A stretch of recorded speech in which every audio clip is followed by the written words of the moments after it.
The movie begins at night with the view of a house. Inside, a couple is sitting on a sofa and watching TV when their son calls his mom. The couple look at each other, and the man visibly sighs. He looks a little annoyed and tells his wife that she should sit tight as he is going to their son, who has started a tantrum. The little boy's stepdad goes upstairs. But when the 6-year-old, named Jason, sees him, he gets disappointed. Jason wanted to see his mother, but the man brushes off his demand and asks him what he wants. The boy half-heartedly asks him to check if there's a monster under his bed. The man looks annoyed and quickly checks under the bed, becoming even more annoyed after seeing nothing there. As he is about to leave, the boy demands some water. Suddenly, his mother enters the room, watching the exasperated man and the boy. She lovingly asks if he really wants some water. The boy is finally sated after seeing his mother. The woman affectionately assures her son that there's no monster under his bed, and they bid their farewell. She promises that the next day, they would go looking for a special friend for Jason who would look after him. The next day, Jason's mom takes him to a small store to purchase a new toy. They look around the almost empty shop, looking at several toys. As they look around, Jason comes upon a strange toy with a burn mark on its face. Suddenly, the doll maker, who runs the shop, emerges from behind the curtains and greets them. He asks about what they are looking for. When Jason points at the burned leprechaun doll named Patrick O'Malley, pointing out his interest in it, his mom tries to warn him that it might not be for sale, but the doll maker suddenly becomes enthusiastic and starts sharing the story about the leprechaun. The doll maker starts the story about the leprechaun's love for gold, and the plot is transported into the past. We see an old house, where a woman named Jess, who is a horror novelist, tells her little son a bedtime story. Her husband Brian works in Ireland, while Jess has recently moved into her great-grandmother Katie Kelly's former house with her daughter Caitlin and son Daniel. The old abode is nicknamed Irish Mountain, and is famously rumored to be haunted with murderous leprechauns walking the halls. Jess finishes the story and does a monster check for her son. As she is about to exit the room, she hears Daniel talking about a leprechaun and immediately becomes suspicious. When asked, Daniel says that he heard the name from his classmate, but Jess assures him that in real life there are no such things as leprechauns, so he should go to sleep. Although she smiles at her son, her face strangely contorts at the mention of leprechauns. Jess comes downstairs and comes across her daughter, who is doing her schoolwork.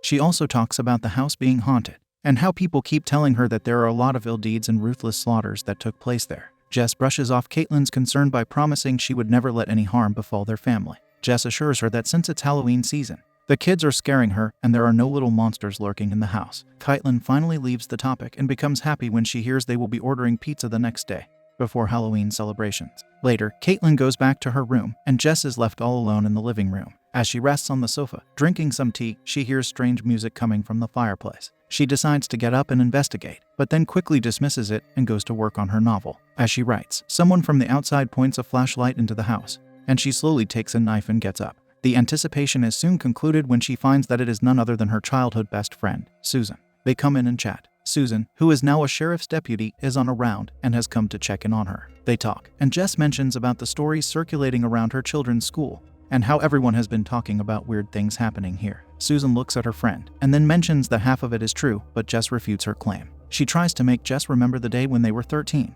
and visited the graveyard, where they saw Jess's great-grandmother's grave and a gold coin along with some strange creature. Jess is still stubbornly adamant on her claim that it was probably something that they made up. Susan sighs and finally gives up. But then Jess mentions hearing music from the fireplace, as they amusingly continue discussing the urban legend. Susan is curious about whether she saw the gold coin again, but Jess says that it has been years since she last saw it on the grave.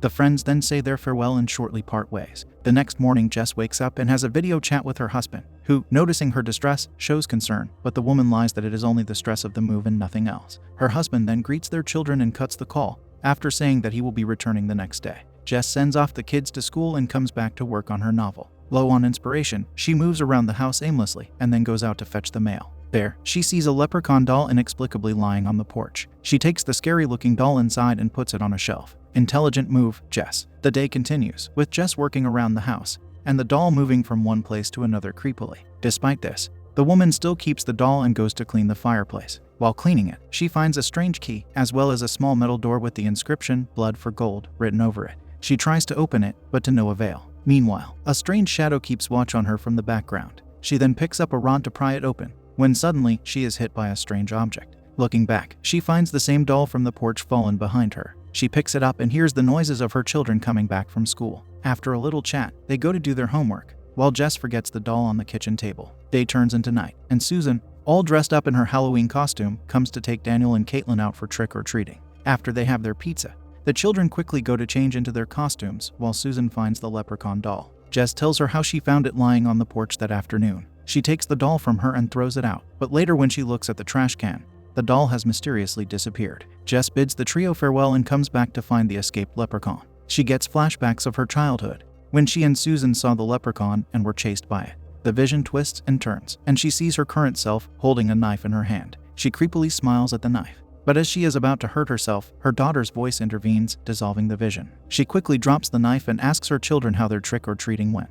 Caitlin looks concerned for her mother, while Daniel shows her his candies. Susan also comes and gives a small candy to Jess. The woman continues acting strangely, and Caitlin keeps worrying, but her mother tells them to go off to bed. She herself goes out to see off Susan. Jess comes back and tucks in her children, carefully closing their rooms. She comes back downstairs with a determined expression. She comes back to the fireplace, and finally opens the strange aperture that leads underground. Jess puts wood all over the fireplace and lights it up. The woman carefully plans to catch the leprechaun. She plays loud music, and opens an old box containing the same gold coin which she allegedly never saw again. Turns out, the woman has been lying, and she is well aware of the leprechauns and their thirst for gold. She uses the coin as bait to catch the creature and get rid of it. Back outside, in her car, by the local legend, Susan embarks on a private investigation of her own. As she delves deeper into her research, a fascinating discovery unfolds. Jessica's great-grandmother, Katie, cleverly secured control over a leprechaun cult's treasured gold by marrying one of its members. Surprisingly, this valuable fortune is directly linked to Katie's property, entailing a peculiar requirement from the leprechauns, a blood sacrifice from a female descendant, to reawaken their dormant gold mine. Susan's concern for Jessica's safety intensifies, and she rushes back to see if her friend is all right. Inside the house, Jess hatches a brilliant plan. She takes the shiny gold coin and uses it as bait to lure out the elusive leprechaun doll that has gone missing. With a swift move, Jess captures the doll in her hands, feeling a rush of excitement. But the real surprise comes when she inserts the key she found earlier and winds up the doll. Suddenly, the doll comes alive and tries to attack her, but she loses her balance, dropping it, and it cracks, revealing a living leprechaun hidden inside. It seizes a knife and runs at Jess, who intelligently charms it with the gold coin and pushes it into the burning fireplace. The leprechaun is pushed into the small opening in the fireplace, and the lid closes. Jess is finally rid of the monstrous creature. Meanwhile, Susan arrives at the house with Brian, who just returned from Ireland with gifts for the children. They come running in to find Jess in a strange, worn-out state. They make sure that she is all right. A little more stable, Jess gets up to check on the leprechaun, but to her surprise, there is nothing but solid floor when she opens the lid in the fireplace. Suddenly, Caitlin and Daniel come running, after hearing the commotion. They see their dad and find their gifts. The children open them to find two identical leprechaun dolls. The scene cuts to the present, and we see the toy maker conclude his story by saying that the other two leprechaun dolls were never found. Jason insists on taking Patrick home, but his mother convinces him otherwise. As he goes looking at other things to buy, a strange cracked doll catches the woman's attention. The toy maker looks lovingly at the doll, but confesses that he does not know her story, although he heartily says that the doll's soul was broken long before her body. The man keeps scaring the hell out of the poor woman. She must be cursing the moment she chose this shop to look for a toy. As the three look at the doll named Patty, the scene cuts to years back, revealing its story. We see a woman named Abby Freeman talking over the phone with her Aunt Sally, who belittles her facially scarred niece. Aunt Sally's words sting as she criticizes Abby for her enduring passion for dolls, her fascination with pop culture conventions, and her apparent inability to find a romantic partner at the age of 28. Despite Aunt Sally's judgment, Abby remains resilient. Her love for dolls and pop culture is a source of joy and comfort in her life, bringing her a sense of creativity and connection. Abby also leaves several fawning voicemails for Crystal, a fortune teller whose upcoming workshop Abby eagerly anticipates. Abby orders a doll that looks like her. Sprawled on her bed, the woman calls a certain Crystal. She sounds extremely excited as she sends a voicemail to the person, expressing her joy at being able to meet her this weekend. She slowly gets up and we see her entire room, almost covered with dolls that have scars on their faces. Abby stands in front of the small side table mirror and gets startled after seeing her doll Patty in the background. She strangely starts talking to it, and the doll replies. Abby tells Patty how happy she is to finally get a new doll. All of her previous dolls were destroyed by Patty, so she warns her not to do this to the new Abby doll that she has just ordered. Patty becomes possessive all of a sudden,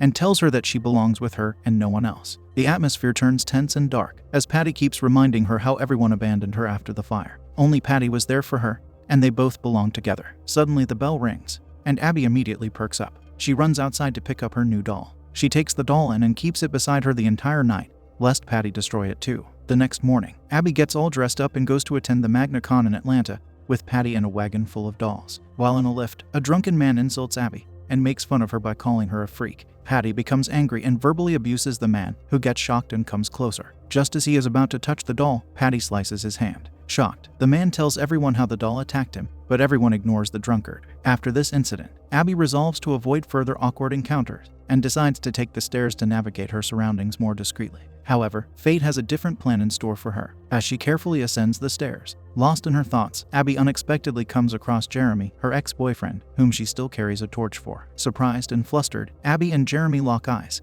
and the air becomes thick with unresolved emotions. Jeremy breaks the silence with a heartfelt apology, acknowledging his shortcomings and expressing regret for not staying in touch after the accident that left both Abby and Patty disfigured. They decide to catch up after the event and go to a restaurant. While there, Abby and Jeremy reconnect, talking about how their lives turned out and how they lost contact. Abby then goes to the restroom, and Jeremy catches the doll creepily moving its head and becomes scared for a moment. Soon, they say their farewells, but not before deciding to meet up another day. That day, Abby goes home with fantasies of getting back together with Jeremy, although Patty warns Abby about wishful thinking and being with anyone other than her. The doll becomes more and more possessive with each passing day. Later, when Abby calls Crystal, Patty tells her that Crystal is bad and wants to hurt her. When Abby tries to reason with her, she throws a tantrum because Abby wants to leave her for Jeremy. In a distressing turn of events, Patty, fueled by her own insecurities, deliberately ruins the newly acquired Abby doll. Devastated by the destruction of something she held dear, Abby finds herself unable to let go of the incident. Abby gets scared that if she leaves Patty alone with the doll again, she will ruin it more, so she decides to bring Patty along on her date with Jeremy. During the date, Jeremy notices Abby's excitement for a workshop she mentions,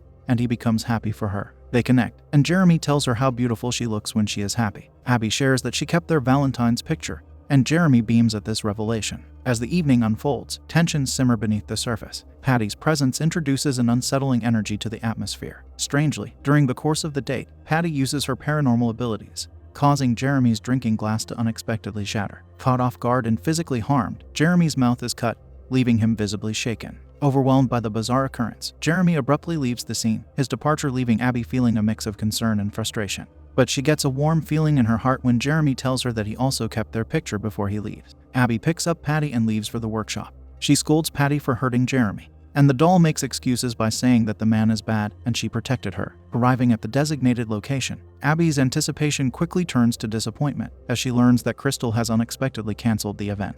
The blow hits hard, and Abby can't help but feel a deep sense of letdown and frustration. The weight of her emotions becomes overwhelming, and tears well up in her eyes, betraying her sorrow and dashed hopes. Feeling defeated and worn down by the day's disappointments, Abby retreats back to her apartment.